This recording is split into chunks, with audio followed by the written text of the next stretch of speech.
Hello students, welcome to the new session of inheritance and variations. Just last lecture आपण लिंकेजचे types crossing ओव्हरच्या वेगवेगळ्या steps. Generally crossing ओव्हरला आपण recombination म्हणत असतो. ते recombination कसं होते त्याच्या 4 स्टेप्स आपण बघितल्या. वन्स अगेन पुन्हा एकदा बघा. हे वेगवेगळ्या स्टेप्स आहेत. याच्यामध्ये 2 वेगळे क्रोमोझोम्स आहेत. Homologous chromosomes externally internally same असतात, याला होमोलॉगस म्हणायचं. हे एकत्र येणं याला सिनॅप्सिस म्हणायचं. हे एकमेकाला ओव्हरलॅप करतात याला क्रॉसिंग ओव्हर म्हणायचं. ह्या दोघांचे सेगमेंट, याचा पार्ट याला जोडला जातो, याचा याला जोडला जातो, याला म्हणायचं एक्सचेंज किंवा क्रॉसिंग ओव्हर. आणि फायनली हे 2 वेगळे होतात, याला टर्मिनलायझेशन. अशा आपण क्रॉसिंग ओव्हरच्या स्टेप्स बघितलेल्या होत्या. ओके, आता या क्रॉसिंग ओव्हर वरती परिणाम करणारे घटक बघायचे. So factors affecting on crossing over. Factors affecting on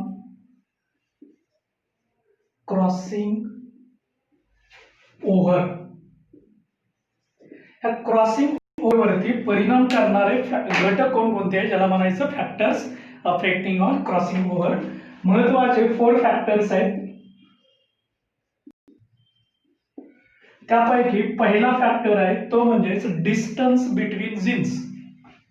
so distance between genes. आता हे जे डिस्टन्स बिटवीन जीन्स आहेत is directly proportional to the crossing over. Is directly proportional to crossing over. Crossing over याचा अर्थ असा आहे, जेवढं gene मधलं, समजा हा क्रोमोझोम आहे, या दोघांच्या मधलं हे अंतर आहे, हे अंतर थोडं लार्ज आहे, लार्ज डिस्टन्स आहे. तर याचा अर्थ असा आहे, जेवढं अंतर लार्ज आहे, लार्ज डिस्टन्स असेल, तर याचा अर्थ आहे क्रॉसिंग ओव्हर सुद्धा लार्ज असतं. Increasing crossing over. Distance small आहे, या 2 जीन मधलं अंतर खूप कमी आहे, स्मॉल डिस्टन्स आहे, तर याचा अर्थ आहे क्रॉसिंग ओव्हर सुद्धा कमी राहणार. कारण यांच्यामध्ये अट्रॅक्शन जास्त असतं, यांच्यामध्ये अट्रॅक्शन हे लूजली कनेक्टेड आहे, हे स्ट्रॉंगली कनेक्टेड आहे. इथं अंतर जास्त आहे त्यामुळं चान्सेस जास्त आहे. इथं अंतर कमी आहे, क्रॉसिंग ओव्हर कमी आहे. तुम्ही हेच लक्षात ठेवायचं आहे. So distance between genes is directly proportional to crossing over. So first factor distance. Number 2 factor आहे तो म्हणजे एक्सरेचा काय इफेक्ट होतो. So effect of x-ray. Effect of x-rays. आता एक्सरेचा इफेक्ट, जेवढे आपण एक्सरे जास्त फोकस करू रिकॉम्बिनेशन वाढत जातं. So effect of x-ray increases, shows increase in crossing over. Crossing over सुद्धा वाढतं. याचा अर्थ एक्सरे जेवढे आपण वाढवू क्रॉसिंग बदलण्याचे चान्सेस वाढतात, रिकॉम्बिनेशन वाढतं. Next temperature. Effect of temperature. When temperature increases, crossing over, chances of crossing over also goes on increases. कारण जसं टेम्परेचर वाढवू जीन्स एकमेकापासून सेपरेट व्हायला सुरुवात होते. एक्सरे मुळे सेपरेशन प्रोसेस फास्ट होते आणि त्यामुळं जेवढं अंतर बघा डिस्टन्स वाढलं की क्रॉसिंग ओव्हर वाढतं. त्याच्यानंतर एक्सरेचा इफेक्ट असेल तर क्रॉसिंग ओव्हर वाढतंय. टेम्परेचर वाढवलं तर क्रॉसिंग ओव्हर वाढतं. आणि लास्ट फॅक्टर आहे तो म्हणजे एज. Effect of age. हा जो इफेक्ट आहे हे मात्र अपोजिट आहे. when increasing age crossing over goes on decreases. हे बाकीचे डायरेक्टली प्रोपोर्शनल आहे, हा इफेक्ट मात्र इनव्हर्सली आहे. याचा अर्थ क्रॉसिंग ओव्हर वरती रिकॉम्बिनेशन वरती परिणाम करणारे 4 महत्वाचे घटक आहेत. एक डिस्टन्स बिटवीन जीन्स, दूसरा effect of x-ray, temperature and age, त्यापैकी डिस्टन्स फॅक्टर आहे हा डायरेक्टली प्रोपोर्शनल आहे. Then effect of x-ray is also directly proportional. Temperature is also directly proportional, but age factor, age increases, chances of crossing over goes on decreases. So these are the 4 factors affecting on crossing over. Concept clear झालाय? बघा last लेक्चरला आपण crossing over बघितलं होतं, त्याच्या सगळ्या steps बघितल्या होत्या, ते कुठं तयार होतं, कोणत्या फेज मध्ये होतं हेही आपण बघितलं होतं. आता आपण क्रॉसिंग ओव्हरवरती परिणाम करणारे 4 फॅक्टर बघितले. डिस्टन्स आहे, एक्स-रे आहे, टेम्परेचर अँड एज फॅक्टर. ठीक, आता आपल्याला हे जे क्रॉसिंग ओव्हर आहे, हे क्रॉसिंग ओव्हर आणि लिंकेज हा दोन्ही पार्ट आपण थेरॉटिकली बघितला. बघा थेरॉटिकल पार्ट आपण बघितलेला आहे. आता काय बघायचं आहे, एक्सपेरिमेंटल पार्ट बघायचं आहे. काय बघायचं आहे, एक्सपेरिमेंटल पार्ट. मग या एक्सपेरिमेंटल पार्ट साठी आपल्याला मॉर्गन अभ्यासायचे आहेत की ज्याच्या साहाय्याने लिंकेज आणि क्रॉसिंग ओव्हर यासाठी मॉर्गनने केलेले वेगवेगळे एक्सपेरिमेंट आहेत ते आपण बघणार आहे. इंटरेस्टिंग पार्ट आहे. म्हणजे आजच्या तासाचा आपला आजच्या लेक्चरचा मेन पार्ट आहे तो म्हणजे Morgan's experiment. Step by step आपण बघणार.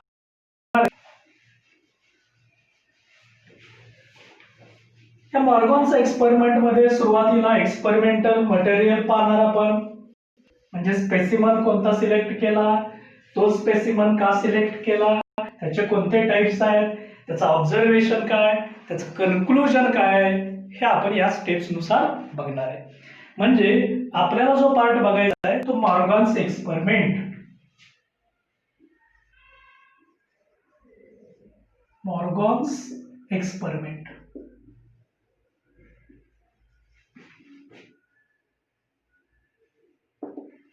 आता हा जो मॉर्गन्स एक्सपेरिमेंट आहे, हा मॉर्गनचा एक्सपेरिमेंट कशासाठी आहे, तर याच्या साहाय्याने 2 गोष्टींचा अभ्यास केला जातो. एक म्हणजे लिंकेज आणि दुसरं म्हणजे crossing over. So for linkage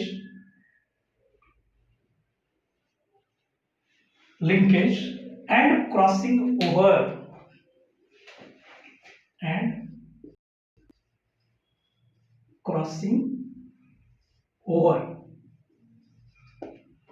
okay. आपण लिंकेज ही टर्म खूप डिटेल अभ्यासले, क्रॉसिंग ओव्हर टर्म डिटेल अभ्यासलेली.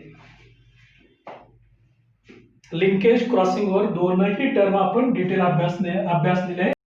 यासाठी आपण हा मॉर्गनचा एक्सपेरिमेंट पाहतोय. मॉर्गन्स एक्सपेरिमेंट वन्स अगेन थोडासा आपण हायलाइट पार्ट बघूया. लिंकेज आणि क्रॉसिंग ओव्हर मधले हायलाइट्स काय काय तो पार्ट बघूया. थोडंसं कंपेअर केलं की लक्षात ठेवणं सोपंच आहे. So linkage crossing over.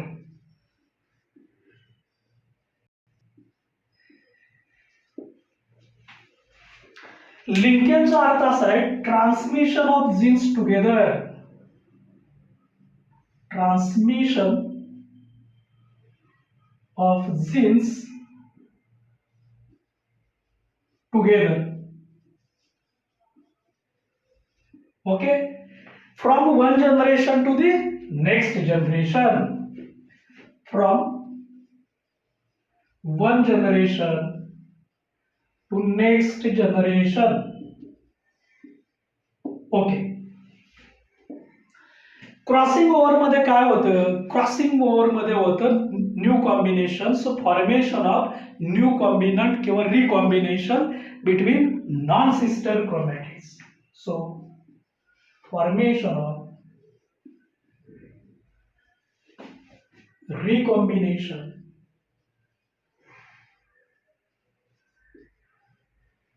between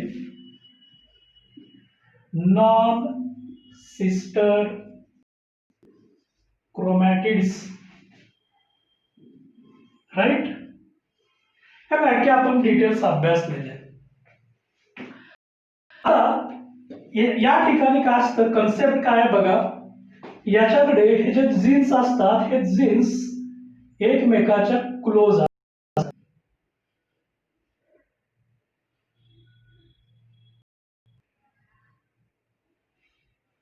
याचा अर्थ असा आहे distance between genes is less. So distance between genes is less किंवा स्मॉल डिस्टन्स आहे, क्लोजली लोकेटेड आहे. इकडे काय होतं बघा, हा क्रोमोझोम आहे, हे त्याचे जीन्स आहेत, हे एकमेकापासून लांब आहे. So distance between genes is large. So distance between genes is large. Right. म्हणजे या ठिकाणचं जे अंतर आहे मधलं हे लार्ज आहे, इकडचं जे अंतर आहे ते कसं आहे, स्मॉल. हा क्रोमोझोम आहे, हे क्रोमोझोम वरती जीन्स दाखवलेले आहेत. ओके. आता काय होतं, हे जीन्स एकत्रितपणे पुढे जाणं याला आपण काय म्हटलेलं आहे, लिंकेज. आणि हे नॉन सिस्टर क्रोमॅटिड्स एकमेकांमध्ये मिक्स होतात, याला काय म्हटलं होतं आपण, क्रॉसिंग ओव्हर. तर हा दोनही कन्सेप्ट डिस्टन्सच्या कशाशी रिलेटेड आहे हे आपण बघणार आहे. ही खूप महत्वाची गोष्ट आहे, व्यवस्थित लक्षात ठेवा. अंतर आणि लिंकेज ह्या दोघांचं आपण डिस्टन्स आणि लिंकेजचं काय रिलेशन बघितलं तर ते रिलेशन कसं आहे बघा. So between genes, distance in between genes is inversely proportional to linkage, is inversely proportional to the linkage. हे लिंकेजच्या इनव्हर्स आहे, अपोजिट असतं. याचा अर्थ असा आहे जेवढं अंतर या ठिकाणी कमी आहे, अंतर कमी असेल तर लिंकेज जास्त असते, अंतर जास्त असेल तर लिंकेज कमी असते. याचा अर्थ असा आहे हे जे डिस्टन्स आहे हे डिस्टन्स लार्ज असेल तर मात्र लिंकेज कमी राहते, आणि जर हे डिस्टन्स स्मॉल असेल तर मात्र लिंकेज जास्त राहते, कारण इनव्हर्स प्रपोर्शन. इकडे काय होतं बघा. So distance in between genes is directly proportional to crossing over. Crossing over directly proportional. याचा अर्थ असा आहे डिस्टन्स लार्ज आहे तर क्रॉसिंग ओव्हर सुद्धा लार्जच, आणि जर डिस्टन्स कमी आहे तर क्रॉसिंग ओव्हर सुद्धा स्मॉलच. डायरेक्टली प्रोपोर्शनल आहे, हे मात्र इनव्हर्सली प्रोपोर्शनल आहे, हे तुम्हाला लक्षात ठेवायचं आहे. Distance between genes is inversely proportional to linkage and distance between genes is directly proportional to crossing over. Right? Depends on location of the genes present on the chromosome. आपण या ठिकाणी हा क्रोमोझोम दाखवलेला आहे, हे बाकी त्याचे जीन्स आहेत, क्लोजली पॅक्ड आहे. इथं हा क्रोमोझोम आहे, हे त्याचे जीन्स आहेत, लूजली पॅक्ड आहे. म्हणजे इथं लिंकेज जास्त होणार आहे, क्रॉसिंग ओव्हरचे चान्सेस कमी, कारण जीन्सची लोकेशन क्लोज आहे. इथं मात्र लिंकेज कमी असणार आहे, क्रॉसिंग ओव्हर कसा असणार आहे, जास्त असणार आहे.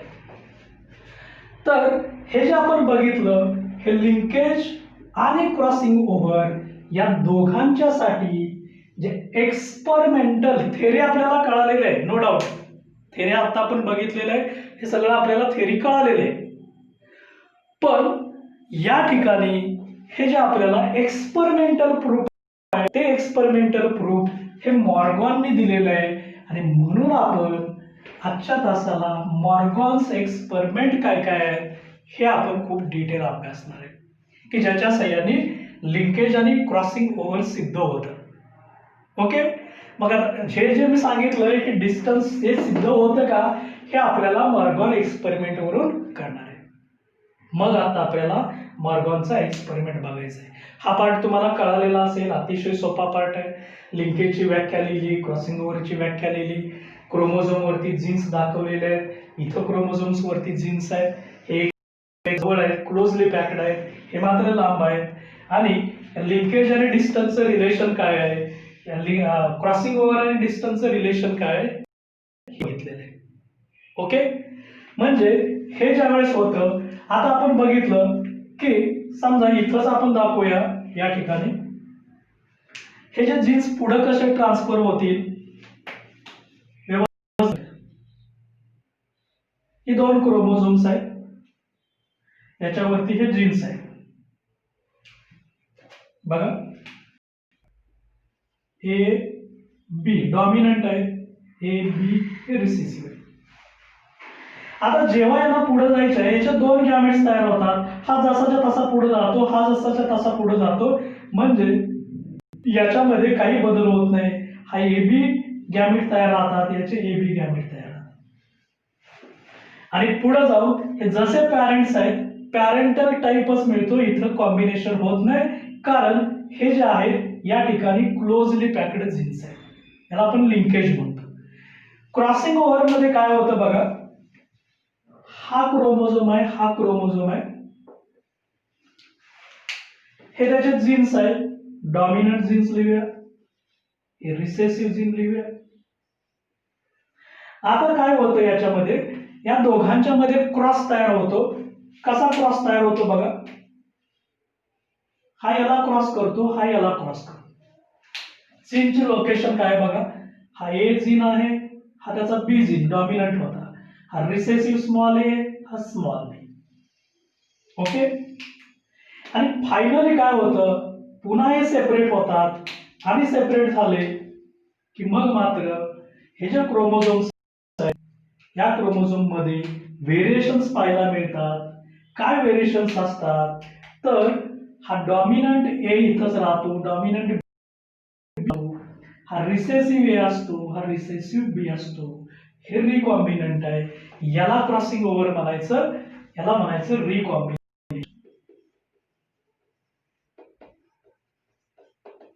इकडं नॉन पॅरेंटल म्हणायचं, नॉन पॅरेंटल. हे मात्र जसे पॅरेंट आहेत असंच कॉम्बिनेशन राहतं, काही बदल होत नाही, आणि म्हणून याला म्हणायचं पॅरेंटल, कारण लिंकेज असतं, इकडं चान्सेस कमी असतात, सो पॅरेंटल. हे नॉन पॅरेंटल आहे. हा दोघांच्या मधला डिफरन्स आपण बघितलेला आहे. आता मॉर्गन्स एक्सपेरिमेंट कडे आपण जाणार आहे. खूप इंटरेस्टिंग पार्ट आहे, महत्वाचा पार्ट आहे. इथपर्यंत तुम्हाला हे जे लिंकेज आणि क्रॉसिंग ओव्हर होतं याच्यातले डिफरन्सेस क्लिअर झालेले आहेत. ओके, चला तर मग मॉर्गन्स एक्सपेरिमेंट बघूया. खूप इंटरेस्टिंग टर्म आहे मॉर्गनचा एक्सपेरिमेंट. लिंकेज कधी होतं, किती प्रमाणात होतं, क्रॉसिंग ओव्हर कधी होतं, किती प्रमाणात होतं, हे आपण बघणार आहे. डिस्टन्स आणि लिंकेज याचं रिलेशन बघितलं आपण, डिस्टन्स आणि क्रॉसिंग ओव्हर याचंही रिलेशन आपण बघितलेलं आहे. खूप महत्वाचं, इव्हन दो क्रॉसिंग ओव्हर वरती परिणाम करणारे फॅक्टर्स पण आपण पाहिलेले आहेत. ठीक आहे, बघूया आपण मॉर्गन्स एक्सपेरिमेंट. हे मॉर्गन एक्सपेरिमेंट साठी वापरलेलं जे मटेरियल आहे, ज्याला आपण एक्सपेरिमेंटल मटेरियल म्हणूया, एक्सपेरिमेंटल स्पेसिमेन म्हणूया, तो म्हणजेच एक फ्रूट फ्लाय त्यांनी यूज केलेली होती. सो एक्सपेरिमेंट साठी अॅनिमल एक्सपेरिमेंट जनरली मोस्टली मॉर्गनने केलं, आणि डायहायब्रिड क्रॉस केलेला आहे. याच्या अगोदरची बॅकग्राऊंड थोडीशी समजून घेऊया आपण याच टॉपिक मध्ये. सुरुवातीचा जो जेनेटिक बेसिस होता, याच्यात आपण मेंडेलचं वर्क बघितलं होतं. काय बघितलं होतं? Mendel's work. बघा, व्यवस्थित लक्ष द्या थोडस. Mendel's work. आता या मेंडेल्स वर्क मध्ये मेंडेलने प्रयोगासाठी जे मटेरियल सिलेक्ट केलं होतं